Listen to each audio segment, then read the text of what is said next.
view, we cannot, as Africans, keep on lamenting, because the problem with us Africans also is that we are prisoners of sorrows and lamentation.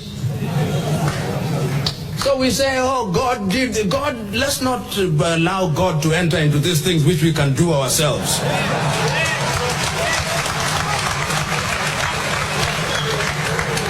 God is very busy with very serious issues upstairs.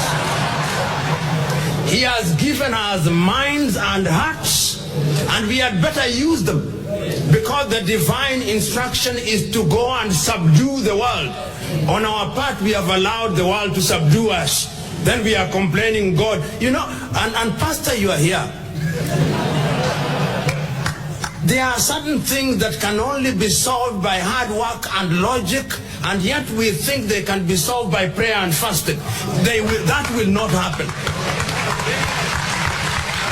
So my own view is, we must begin to do things for ourselves.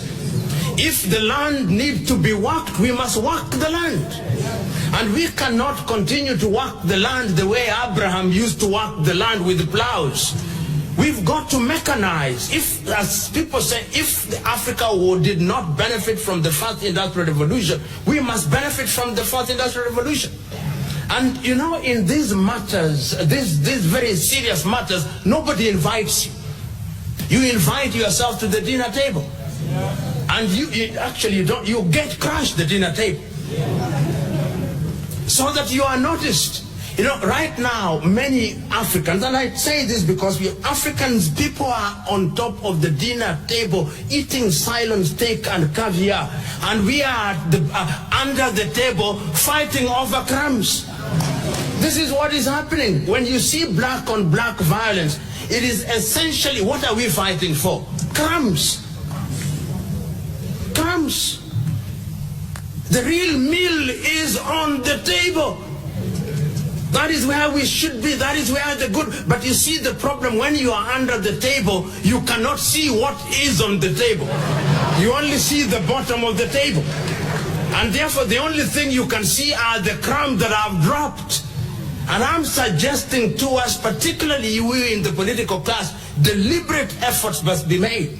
I know that in many African countries, we suffered from certain historical advantages by dint of skewed systems of governance, particularly in the economic arena. Here in South Africa, you know that, and even the white people know and appreciate that going forward, it is completely untenable that a small population should have the majority of the land. They know.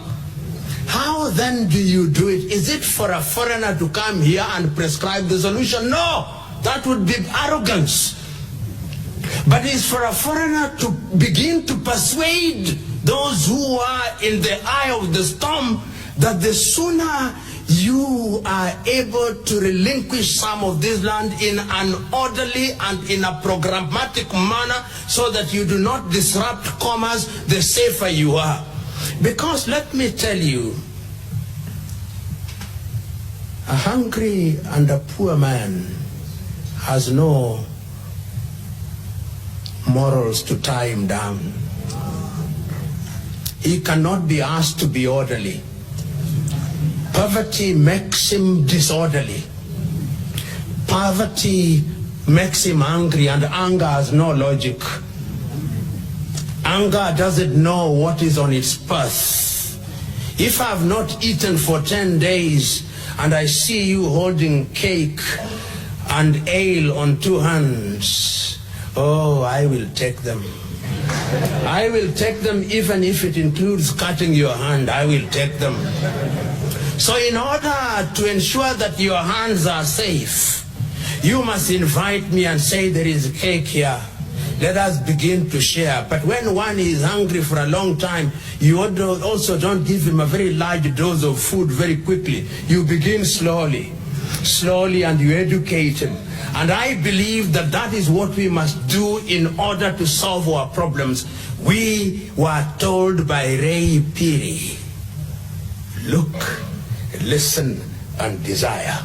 Let us look, let us listen, and desire to do the right thing for the general good. The last thing is, the last question, what kind of an economic system? When we were students at the university, and normally when you are students at the university, there is a sense in which, number one, you are a fire-breathing pseudo-revolutionary. First of all, you think that you have monopoly of knowledge and wisdom. And all of us suffer from what I call intellectual adolescence.